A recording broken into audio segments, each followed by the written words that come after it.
días, Dios te bendiga. Bueno, hay un tema que es un poco controversial en la vida de la fe y se trata acerca de las buenas obras.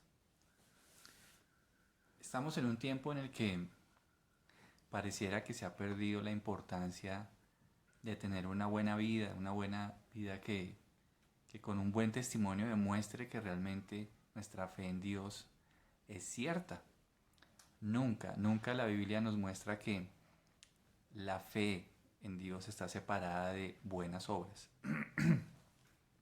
Hay una gran necesidad de que la humanidad pueda tener ejemplos claros, reales, de lo que significa creer en Dios, pero no estoy hablando de gente que haga milagros o proezas o señales o maravillas. Estoy hablando de gente que viva el Evangelio, que viva una vida de rectitud.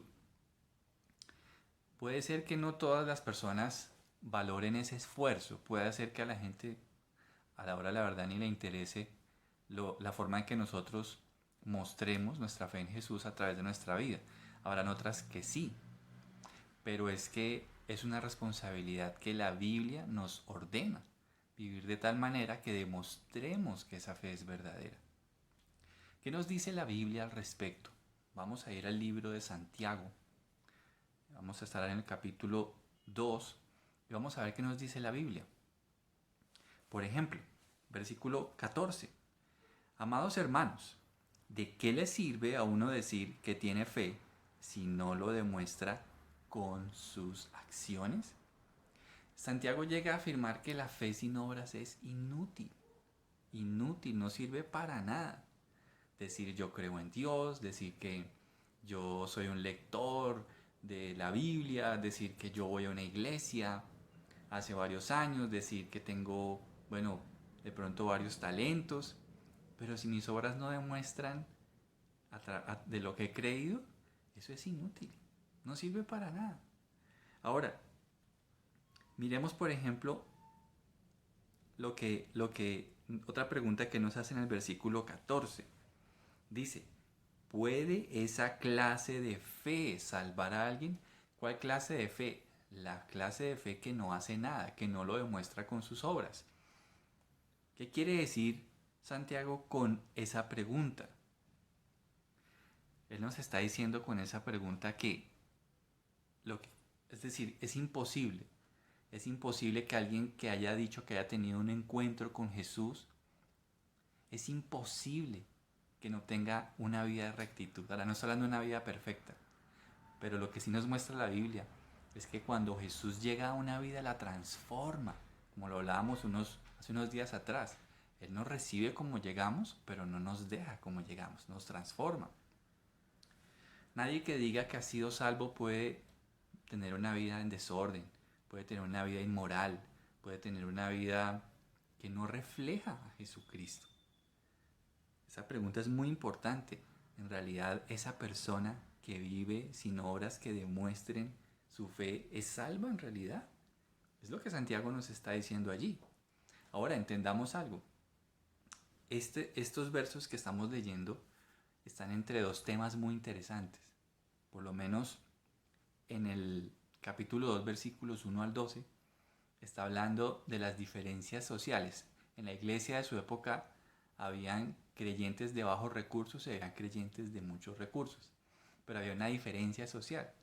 Entonces, ¿qué pasaba? En la iglesia de esa época, cuando llegaba alguien de poder y alguien rico, entonces era tratado preferencialmente. Pero también los creyentes ricos de esa época trataban en algunos casos despectivamente a los de escasos recursos. Entonces, Santiago quiere contrarrestar esa actitud pidiéndoles que vivan realmente el Evangelio, pidiéndoles que con sus obras demuestren su fe. Ahora, también está entre unos versículos que están en el capítulo 3 que hablan acerca de domar la lengua. Entonces, las buenas obras también tienen que ir reflejadas hacia el trato con nuestros demás, bien sean de bajos recursos o de muchos recursos, pero también tiene que ver en la forma en que nos comunicamos, la forma en la que hablamos, la forma en la que nos dirigimos hacia ellos, la forma en la que usamos esta lengua, porque esta lengua nos fue dada para bendecir a Dios y a nuestros semejantes. Ahora, yo quiero que miremos que Santiago habla de 3 características de la fe sin obras. Por ejemplo, en el capítulo 2, versículos 15 al 17, nos habla de que esa fe es inútil. Una fe sin obras que lo demuestren es inútil. Dice, supónganse que ven a un hermano o una hermana que no tiene qué comer ni con qué vestirse, y uno de ustedes le dice, adiós, que tengas un buen día, abrígate mucho y aliméntate bien, pero no le da ni alimento ni ropa. ¿Para qué le sirve? Es una fe inútil, la fe sin obras. Otra característica de la fe sin obras es que no supera a la fe que tienen los demonios. Versículos 18 al 19. Ahora bien, alguien podría argumentar, algunas personas tienen fe, otras buenas acciones, pero yo les digo, ¿cómo me mostrarás tu fe si no haces buenas acciones? Yo les mostraré mi fe con mis buenas acciones. Tú dices tener fe porque crees que hay un solo Dios. Bien hecho. Aún los demonios lo creen y tiemblan aterrorizados.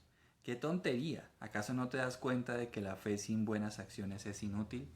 La fe sin buenas obras no supera la fe de los demonios. Los demonios conocieron a Dios en la eternidad porque ellos eran ángeles que se rebelaron contra Dios. Pero ¿qué pasó con ellos? Ellos no guardaron su dignidad a la que fueron llamados en su servicio al Señor. Entonces, la fe sin obras no supera la fe de los demonios. Y por último, el versículo 26 nos dice, así como el cuerpo sin aliento está muerto, así también la fe sin buenas acciones está muerta. Una fe sin obras, sin buenas obras, está muerta. Como un cuerpo lo está sin aliento de vida. Un cuerpo sin aliento es un cadáver, no se puede mover. Pero lo que muestra la vida del creyente, que algo está ocurriendo en su interior, son las buenas obras. Si tú dices que eres creyente en Dios, demuéstralo con tu estilo de vida. De lo contrario, mejor no digas nada. Jesús nos salvó para que vivamos de tal manera que demostremos que nuestra fe es verdadera. Recuerda, Él ha roto el poder del pecado en nosotros. Y por medio de su Espíritu que mora dentro del creyente, su vida está en nosotros, dándonos como fruto la vida que practica la rectitud. Un feliz día. Dios te bendiga.